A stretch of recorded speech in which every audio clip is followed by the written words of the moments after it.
जय श्री कृष्णा। आप सभी को भाद्रपद मास के 14वें दिन की और चातुर्मास के 47वें दिन की ढेरों शुभकामनाएं। आप सुन रहे हैं श्री विष्णु पुराण। विष्णु पुराण में आप पंचम अंश सुन रहे हैं, जिसमें भगवान श्री कृष्ण की लीलाओं का वर्णन चल रहा है। आपने सुना कैसे भगवान का प्रादुर्भाव हुआ, पूतना सहित भिन्न भिन्न राक्षसों का उन्होंने संहार किया, गोपियों के साथ रास भी रचाया, और समय आने पर देवऋषि नारद ने स्वयं ही जाके कंस को बता दिया कि वासुदेव के द्वारा गर्भ को परिवर्तित कर दिया गया है, अतः तुम्हारा जो शत्रु है, तुम्हारा जो मृत्यु है, वह नंदगांव में नंदगोप के घर में पल रहा है। जब कंस को यह पता लगा तो उसने निर्णय किया कि अभी तो वो बालक है, तो बाल्यावस्था में ही क्यों ना उसका वध कर दिया जाए, क्योंकि युवा हो गया तो मुश्किल होगा मारना, परंतु अभी तो छोटा बालक है तो उसको अभी मृत्यु के हवाले कर देना चाहिए। इस योजना के तहत वह अक्रूर जी को भेजता है कि अक्रूर जी जाइए और कृष्ण बलराम को लेके आइए, उनसे कहिए कि मल्ल युद्ध यहाँ करना है और मल्ल युद्ध के लिए हम उनको आमंत्रित करते हैं। हमने सुना है बड़े ही वीर पुत्र हैं वो, तो जरा अपनी वीरता दिखाएं। योजना ये थी कि जो महाबली चारुण हैं वो उनको मल्ल युद्ध में मृत्यु के घाट उतार देंगे। उससे पहले भिन्न भिन्न प्रकार की योजनाएं हैं। कौवल्या पीड़ हाथी के द्वारा मरवाने का प्रयोजन है, केशी नामक दैत्य के द्वारा मरवाने का प्रयोजन है, और इस प्रकार से अक्रूर जी को भेजा जाता है। अक्रूर जी जाते हैं, भगवान के दर पे पहुंचते हैं। उधर केशी नामक दैत्य भी भगवान श्री कृष्ण के पास उनको मारने के लिए उद्यत होता है, लेकिन भगवान उसे चारों खाने चित कर देते हैं। केशी के मृत्यु के घाट उतर जाने के बाद उधर अक्रूर जी पहुंच गए हैं लेने के लिए। अब हम सुनेंगे कि कैसे भगवान श्री कृष्ण पहली बार वृंदावन से अपने सभी चहेते गोप गोपियों को छोड़कर मथुरा के लिए प्रस्थान करते हैं। क्या उनकी विरह कथा है और किस प्रकार से अक्रूर जी भगवान श्री कृष्ण को ले जाने के लिए तैयार होते हैं, कैसे वो अपना जो भाव है उसको बताते हैं और कैसे वो कंस के प्रयोजन के विषय में जानकारी देते हैं, ये सब वृतांत सुनेंगे हम आज की इस कथा में। आइए आज की कथा आरंभ करते हैं। आपसे निवेदन है कि भगवान के पुराण का यह वीडियो है तो कृपया वीडियो को एक बार लाइक अवश्य कर दीजिएगा। परमेश्वर श्री विष्णु की कृपा प्राप्त करने के लिए कमेंट बॉक्स में अवश्य लिखिएगा जय श्री हरि या ओम नमो भगवते वासुदेवाय। आप देख रहे हैं देवभूमि ज्योतिष संस्थान का प्रतिष्ठित यूट्यूब चैनल देवभूमि धार्मिक। हम यहाँ पर सभी व्रत और त्योहारों की सही शास्त्रीय जानकारी प्रदान करते हैं। ज्योतिष शास्त्र और पंचांग के आधार पर आपको बताते हैं कि कौन सी तिथि कब है, व्रत आदि कब करना है, क्या विधि है, क्या नियम है और क्या गलतियां नहीं करनी है, जिससे कि आपका व्रत सही प्रकार से सफल हो और सही कथाएं तथा महात्म्य आपको सुनाते हैं। अब यदि आप सभी व्रत और त्योहारों की सही जानकारी पाते रहना चाहते हैं तो कृपया चैनल को अभी सब्सक्राइब कीजिए और बेल आइकन को प्रेस कीजिए। जब आप सब्सक्राइब का बटन दबाएंगे तो वहाँ एक घंटी का निशान बना हुआ आएगा, उसको अवश्य दबाइएगा, तभी आपको हमारे सारे वीडियो प्राप्त होंगे, अन्यथा आपसे जानकारी छूट जाएगी। तो कृपया चैनल को सब्सक्राइब करें और बेल आइकन को प्रेस करें। आइए आरंभ करते हैं आज का पाठ। सर्वप्रथम पूज्य गुरुदेव के चरणों की वंदना करते हैं। गुरुर्ब्रह्मा गुरुर्विष्णु गुरुर्देव महेश्वरः गुरुर्साक्षात् परब्रह्म तस्मै श्री गुरुवे नमः। बोलिए गुरुदेव महाराज की जय। या देवी सर्वभूतेषु मां सरस्वती रूपेण संस्थिता नमस्तस्यै नमस्तस्यै नमस्तस्यै नमो नमः। बोलिए सरस्वती महारानी की जय। बोलिए प्रथम पूज्य गणेश जी महाराज की जय। बोलिए श्री विष्णु भगवान की जय। बोलिए विष्णु पुराण की जय। बोलिए चातुर्मास की जय। आप सभी दर्शकों को, आप सभी श्रोतागण को मेरा नमस्कार। आइए आज का वृतांत आरंभ करते हैं। यदुवंशी अक्रूर जी ने इस प्रकार से चिंतन करते गोविंद के पास पहुंचकर उनके चरणों में सिर झुकाते हुए कहा, मैं अक्रूर हूं। ऐसा कहकर प्रणाम किया। भगवान ने भी अपने ध्वजा वज्र पद्यांकित कर कमलों से उन्हें स्पर्श कर और प्रीतिपूर्वक अपनी ओर खींचकर गाढ़ आलिंगन किया। तदंतर अक्रूर जी के यथा योग्य प्रणाम आदि कर चुकने पर श्री बलराम जी और कृष्णचंद्र अति आनंदित हो उन्हें साथ लेकर अपने घर आए। तो इस प्रकार से अक्रूर जी जो हैं वो मिलते हैं श्री कृष्ण को और सर झुका के कहते हैं कि मैं अक्रूर। भगवान भी बड़े प्रेम से उन्हें गले लगाते हैं, आलिंगन करते हैं उनका, और उसके बाद वो उन्हें अपने साथ घर लेके आ जाते हैं। फिर उनके द्वारा सत्कृत होकर यथा योग्य भोजन आदि कर चुकने पर अक्रूर ने उनसे वह संपूर्ण वृतांत कहना आरंभ किया, जैसे कि दुरात्मा दानव कंस ने आनक दुंदुभी वसुदेव और देवी देवकी को डांटा था, तथा जिस प्रकार वह दुरात्मा अपने पिता उग्रसेन से दुर्व्यवहार कर रहा है और जिसलिए उसने उन्हें अक्रूर जी को वृंदावन भेजा है। भगवान देवकी नंदन ने यह संपूर्ण वृतांत विस्तार पूर्वक सुना।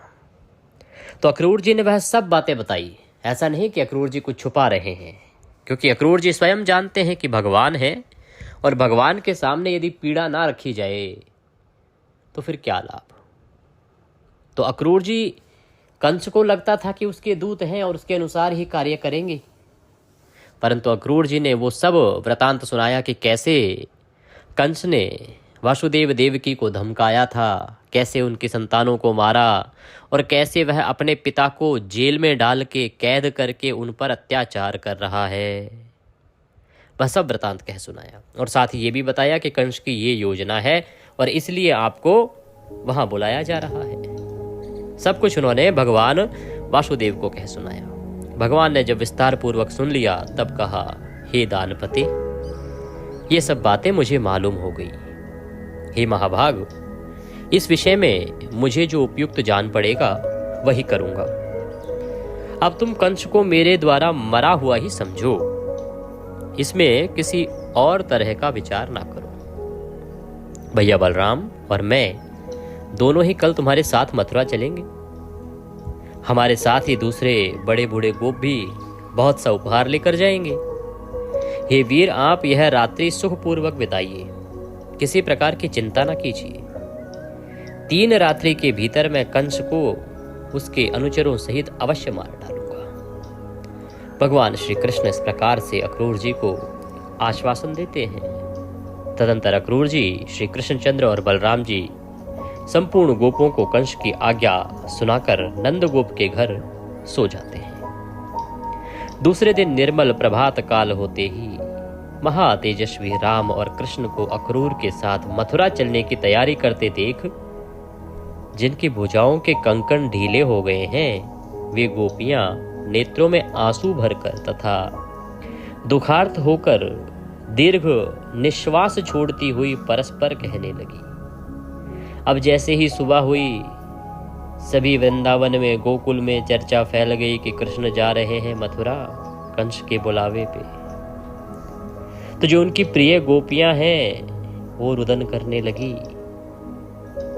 वो इस प्रकार से हो गई जैसे उनके शरीर से प्राण ही निकल रहे हैं, और इस प्रकार से वो एक दूसरे से कहने लगी, अब मथुरापुरी जाकर श्री कृष्णचंद्र फिर गोकुल में क्यों आने लगे, क्योंकि वहां तो ये अपने कानों से नगर नारियों के मधुर आलाप रूप मधु का ही पान करेंगे। जैसे आजकल गांव की कन्याएं कहें कि शहर की कन्याओं के रंग में सब रंग जाते हैं, वैसे ही वो भी उनको लगता है कि अब तो हम यहाँ नंदगांव की साधारण गोपियां अब वहां मथुरा में नगर की नारियां मिलेंगी तो भगवान श्री कृष्ण तो वहां खो जाएंगे। नगर की वनिताओं के विलास युक्त वचनों के रसपान में आसक्त होकर फिर इनका चित्त गांव की गोपियों की ओर क्यों जाने लगा?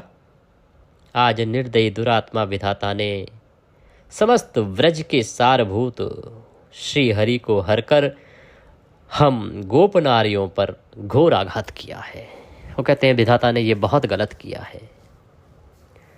नगर की नारियों में भावपूर्ण मुस्कानमयी बोली, विलास ललित गति और कटाक्षपूर्ण चितवन की स्वभाव से ही अधिकता होती है। उनके विलास बंधनों से बंधकर यह ग्राम्य हरि फिर किस युक्ति से तुम्हारे अर्थात हमारे पास आएगा? देखो देखो, क्रूर एवं निर्दयी अक्रूर के बहकावे में आकर ये कृष्णचंद्र रथ पर चढ़े हुए मथुरा जा रहे हैं। यह नशंस अक्रूर क्या अनुरागी जनों के हृदय का भाव तनिक भी नहीं जानता, जो यह इस प्रकार हमारे नयनानंदन वर्धन नयनानंदन को अन्यत्र लिए जाता है। देखो, यह अत्यंत निष्ठुर गोविंद राम के साथ रथ पर चढ़कर जा रहे हैं। अरे इन्हें रोकने में शीघ्रता करो, कोई तो रोको इन्हें। इस पर गुरुजनों के सामने ऐसा करने में असमर्थता प्रकट करने वाली किसी गोपी को लक्ष्य करके उसने फिर कहा, अरे तू क्या कह रही है कि तू अपने गुरुजनों के सामने हम ऐसा नहीं कर सकती? भला अब विरह अग्नि से भस्मभूत हुए हम लोगों का गुरुजन क्या करेंगे? देखो, यह नंदगोप आदि गोपगण भी उन्हीं के साथ जाने की तैयारी कर रहे हैं। इनमें से भी कोई गोविंद को लौटाने का प्रयत्न नहीं करता।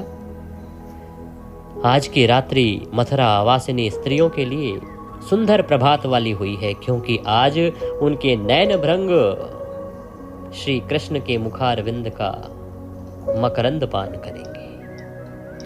जो लोग इधर से बिना रोक टोक श्री कृष्णचंद्र का अनुगमन कर रहे हैं वे धन्य हैं, क्योंकि वे उनका दर्शन करते हुए अपने रोमांच युक्त शरीर का वहन करेंगे। आज गोविंद के अंग प्रत्यंग को देखकर मथुरा वासियों के नेत्रों को अत्यंत महोत्सव होगा। आज न जाने उन भाग्यशालिनियों ने ऐसा कौन सा शुभ स्वप्न देखा है, जो वे कांति में विशाल नयनों वाली मथुरापुरी की स्त्रियां स्वच्छंदता पूर्वक श्री अधोक्षज को निहारेंगी। अहो, निष्ठुर विधाता ने गोपियों को महानिधि दिखाकर आज उनके नेत्र निकाल लिए। देखो, हमारे प्रति श्री हरि के अनुराग में शिथिलता आ जाने से हमारे हाथों के कंकण भी तुरंत ही ढीले पड़ गए हैं। भला हम जैसी दुखिनी अबलाओं पर किसे दया न आएगी? परंतु देखो, यह क्रूर हृदय अक्रूर बड़ी शीघ्रता से घोड़ों को हाँक रहा है। देखो, यह श्री कृष्णचंद्र के रथ की धूली दिखलाई दे रही है कि उनका रथ तेजी से आगे की तरफ बढ़ रहा है। किंतु हाँ, अब तो श्रीहरि इतनी दूर चले गए हैं कि वह धूली भी दिखाई नहीं देती। उनके रथ के पहियों से जो धूल उड़ रही थी, अब तो वह भी दिखाई नहीं देती। मेरे श्री कृष्ण इतने दूर चले गए हैं, मेरे प्रियतम इतनी दूर चले गए। इस प्रकार से गोपियां भगवान श्री कृष्णचंद्र के जाने पर रुदन करती हैं, विरह की आग में जलने लगती हैं। उन्हें लगता है कि उनके प्राण ही एक प्रकार से कृष्ण के साथ जा रहे हैं। इस प्रकार गोपियों के अति अनुराग सहित देखते देखते श्री कृष्णचंद्र ने बलराम जी के सहित व्रज भूमि को त्याग दिया। तब वे श्री कृष्ण और अक्रूर शीघ्रगामी घोड़ों वाले रथ से चलते चलते मध्याह्न के समय यमुना के तट पर आ गए। दोपहर का समय हुआ और दोपहर के समय तक वो यमुना के तट पर आ गए। वहां पहुंचने पर अक्रूर ने श्री कृष्णचंद्र से कहा, जब तक मैं यमुना जल में मध्यकालीन उपासना से निवृत्त हूँ तब तक आप दोनों यहीं विराजें। क्योंकि अक्रूर जी जो है वो सभी संध्याएं करते थे, तो मध्यकालीन जो उनका पूजा पाठ है उसके लिए वो वहाँ रुके। तब भगवान के बहुत अच्छा कहने पर महामती अक्रूर जी यमुना जल में घुसकर स्नान और आचमन आदि करके अनंतर परब्रह्म का ध्यान करने लगे। उस समय उन्होंने देखा कि बलभद्र जी सहस्त्र फर्णवली से सुशोभित हैं। उनका शरीर कुंदमालाओं के समान तथा नेत्र प्रफुल्ल कमल दल के समान विशाल है। वे वासुकी और रंभ आदि महासर्पों से घिरकर उनसे प्रशंसित हो रहे हैं तथा अत्यंत सुगंधित वनमालाओं से विभूषित हैं। वे 2 श्याम वस्त्र धारण किए हुए सुंदर कर्णभूषण पहने तथा मनोहर कुंडली मारे हुए जल के भीतर विराजमान है। उनकी गोद में उन्होंने आनंदमय कमल भूषण श्री कृष्ण चंद्र को देखा, जो मेघ के समान श्याम वर्ण, कुछ लाल लाल विशाल नयनों वाले, चतुर्भुज मनोहर अंगों पांगों वाले तथा शंख चक्र आदि आयुधों से सुशोभित, जो पीतांबर पहने हुए हैं और विचित्र वनमाला से विभूषित है तथा उनके कारण इंद्रधनुष और विद्युन्माला मंडित सजल मेघ के समान जान पड़ते हैं तथा जिनके वक्षस्थल में श्री वत्स चिन्ह और कानों में दैदीप्यमान मकराकृत कुंडल विराजमान है। अक्रूर जी ने यह भी देखा कि सनकादि मुनिजन और निष्पाप सिद्ध तथा योगीजन उस जल में ही स्थित होकर नासिकाग्र दृष्टि से उन श्री कृष्ण चंद्र का ही चिंतन कर रहे हैं। इस प्रकार वहां राम और कृष्ण को पहचान कर अक्रूर जी बड़े ही विस्मित हुए। तो जैसे ही अक्रूर जी भगवान का पूजन करने के लिए बैठे तो उनके सामने जो उन्हें दिखाई दिया वो साक्षात परमेश्वर सामने दिखाई दिए। और जैसे ही उन्होंने अपने नेत्र खोले तो नेत्र खोलते ही दोनों के दोनों रथ पर विराजमान थे। तो अक्रूर जी यह देखकर बड़े ही विस्मित हुए और सोचने लगे कि ये यहाँ इतनी शीघ्रता से रथ में कैसे आ गए, अभी तो ये यमुना के जल में थे।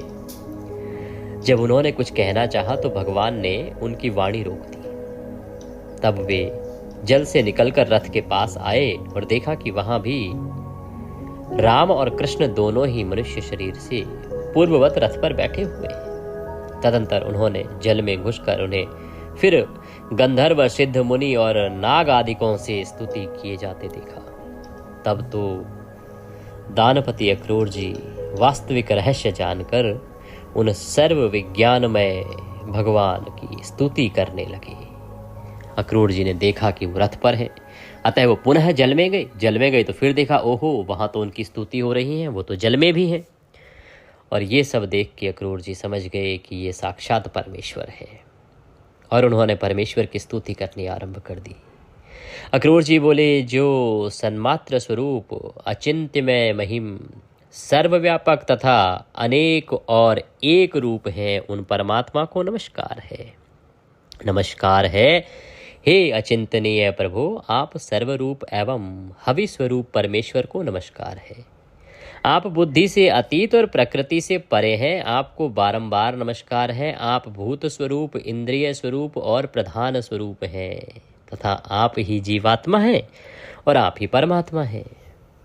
इस प्रकार आप अकेले ही 5 प्रकार से स्थित हैं। हे सर्वात्मन, हे शराशरमय ईश्वर, आप प्रसन्न होइए। एक आप ही ब्रह्मा, विष्णु और शिव आदि कल्पनाओं से वर्णन किए जाते हैं। हे परमेश्वर, आपके स्वरूप, प्रयोजन और नाम आदि सभी अनिवर्चनीय हैं। मैं आपको नमस्कार करता हूँ। हे नाथ, जहाँ नाम और जाति आदि कल्पनाओं का सर्वथा अभाव है, आप वही नित्य अविकारी और अजन्मा परब्रह्म हैं।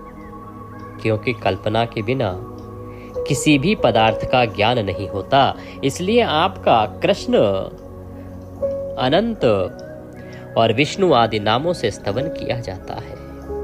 वास्तव में तो आप का किसी भी नाम से निर्देश नहीं किया जा सकता। हे अज, जिन देवता आदि कल्पना में पदार्थों से अनंत विश्व की उत्पत्ति हुई है, वे समस्त पदार्थ आप ही हैं तथा आप ही विकारहीन आत्मवस्तु हैं तथा आप विश्वरूप हैं। हे प्रभु, इस संपूर्ण पदार्थों में आपसे भिन्न और कुछ नहीं है। आप ही ब्रह्मा, महादेव आर्यमा, विधाता, धाता इंद्र, वायु, अग्नि, वरुण, कुबेर और यम है। इस प्रकार एक आप ही भिन्न भिन्न कार्यों वाले अपनी शक्तियों के भेद से संपूर्ण जगत की रक्षा कर रहे हैं। हे विश्वेश, सूर्य की किरण रूप होकर आप ही विश्व की रचना करते हैं, अतः यह गुणमय प्रपंच आपका ही रूप है। सत्य पद जिसका वाचक है वह ओम अक्षर आपका परम स्वरूप है। आपके उस ज्ञानात्मा सदसत्व रूप को नमस्कार है।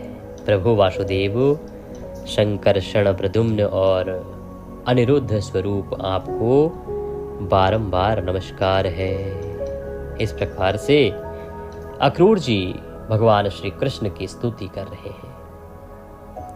यदुकुल उत्पन्न श्री अक्रूर जी ने श्री भगवान का जल के भीतर इस प्रकार स्तवन करके उन सर्वेश्वर का मनः कल्पित धूप, दीप और पुष्प आदि से पूजन किया। मनः कल्पित अर्थात मन में ही उन्होंने कल्पना कर दी कि भगवान को स्नान करा रहे हैं, धूप दिखा रहे हैं, दीप दिखा रहे हैं और पुष्प अर्पित कर रहे हैं। इसे मानसिक पूजन भी कहते हैं। मनः कल्पित पूजन किया। उन्होंने अपने मन को अन्य विषयों से हटाकर उन्हीं में लगा दिया और चिरकाल तक उन ब्रह्मभूत में ही समाहित भाव से स्थित रहकर फिर समाधि से विरत हो गए। तदंतर महामती अक्रूर जी अपने को कृतकृत्य सा मानते हुए यमुना जल से निकलकर फिर रथ के पास चले आए। वहां आकर उन्होंने आश्चर्ययुक्त नेत्रों से राम और कृष्ण को पूर्ववत रथ में बैठे देखा। उस समय श्री कृष्णचंद्र ने अक्रूर जी से कहा, अक्रूर जी, आपने अवश्य ही यमुना जल में कोई आश्चर्यजनक बात देखी है, क्योंकि आपके नेत्र आश्चर्यचकित दिखाई पड़ते हैं। अक्रूर जी बोले, हे भगवान, मैंने यमुना जल में जो आश्चर्य देखा है उसे मैं इस समय भी अपने सामने मूर्तिमान देख रहा हूं। हे कृष्ण, यह महान आश्चर्यमय जगत जिस महा आत्मा का स्वरूप है, उन्हीं परम आश्चर्य स्वरूप आपके साथ मेरा समागम हुआ है। हे मधुसूदन, अब उस आश्चर्य के विषय में और अधिक कहने से क्या ही लाभ। चलो, हमें शीघ्र ही मथुरा पहुंचना है। मुझे कंस से बहुत भय लगता है। दूसरे के दिए हुए अन्न से जीने वाले पुरुषों के जीवन को धिक्कार है। ऐसा कहकर अक्रूर जी ने वायु के समान वेग वाले घोड़ों को हाँका और सायंकाल के समय मथुरापुरी में पहुंच गए। मथुरापुरी को देखकर अक्रूर ने राम और कृष्ण से कहा, हे वीरवरों, अब मैं अकेला ही रथ से जाऊंगा, आप दोनों पैदल चलें और पीछे पीछे आ जाएं। मथुरा में पहुंचकर आप वसुदेव जी के घर ना जाएं, क्योंकि आपके कारण ही उन वृद्ध वसुदेव जी का कंस सर्वदा निरादर करता रहा है। कहते कि आप भूल के भी वसुदेव जी के घर ना जाना। ऐसा कहकर अक्रूर जी मथुरापुरी में चले गए। उनके पीछे राम और कृष्ण भी नगर में प्रवेश करके राजमार्ग पर आए। वहां के नर नारियों ने आनंद पूर्वक उन्हें जाते हुए देखा। वे दोनों वीर मतवाले तरुण हाथियों के समान लीला पूर्वक जा रहे थे। मार्ग में उन्होंने एक वस्त्र रंगने वाले रजक को घूमते देख उससे रंग बिरंगे सुंदर वस्त्र मांगे। वह रजक कंस का था और राजा के मुंह लगा होने से बड़ा घमंडी हो गया था। अतः राम और कृष्ण के वस्त्र मांगने पर उसने विस्मित होकर उनसे बड़े जोरों के साथ अनेक दुर्वाक्य कहे। क्योंकि वो राजा का था, राजा के वस्त्रों की देखरेख करता था, तो उसे घमंड तो होना ही था। अब जो राजा का प्रिय होगा वो सामान्य नागरिक से कहां सीधे मुंह बात करेगा। तो जब भगवान श्री कृष्ण और बलराम जी ने उससे कुछ वस्त्र मांगे तो उसने उनको कुछ दुर्वचन कहे। तब श्री कृष्णचंद्र ने क्रुद्ध होकर अपने करतल के प्रहार से उस दुष्ट रजक का सिर पृथ्वी पर गिरा दिया। इस प्रकार उसे मारकर राम और कृष्ण ने उसके वस्त्र छीन लिए तथा क्रमशः नील और पीत वस्त्र धारण करके वे प्रसन्न चित्त से माली के घर गई। अब उन्होंने राजा का जो रजक था उससे तो वस्त्र ले लिए और बहुत ही सुंदर वस्त्र धारण करके अब वो माली के घर पहुँचे। उन्हें देखते ही उस माली के नेत्र आनंद से खिल गए और वह आश्चर्यचकित होकर सोचने लगा कि ये किसके पुत्र हैं, कहाँ से आए हैं। पीले और नीले वस्त्र धारण किए उन अति मनोहर बालकों को देखकर उसने समझा मानो दो देवगण ही पृथ्वी पर पधारे हैं। जब उन विकसित मुख कमल बालकों ने उससे पुष्प मांगे तो उसने अपने दोनों हाथ पृथ्वी पर टेक कर सिर से भूमि को स्पर्श किया। फिर उस माली ने कहा, हे नाथ, आप लोग बड़े ही कृपालु हैं जो मेरे घर पधारे हैं। मैं धन्य हूँ क्योंकि आज मैं आपका पूजन कर सकूंगा। तदंतर उसने, देखिए ये बहुत सुंदर है, ये बहुत सुंदर है, इस प्रकार प्रसन्न मुख से लुभा लुभा कर उन्हें इच्छा अनुसार पुष्प दिए। उसने उन दोनों पुरुष श्रेष्ठों को पुनः पुनः प्रणाम करके अति निर्मल और सुगंधित मनोहर पुष्प दिए। तब श्री कृष्णचंद्र ने भी प्रसन्न होकर उस माली को यह वर दिया कि हे भद्र, मेरे आश्रित रहने वाली लक्ष्मी तुझे कभी नहीं छोड़ेगी। धनवान बना दिया माली को साहब। जिसके यहाँ लक्ष्मी सदा विराजमान रहे उससे बड़ा क्या सौभाग्य हो सकता है।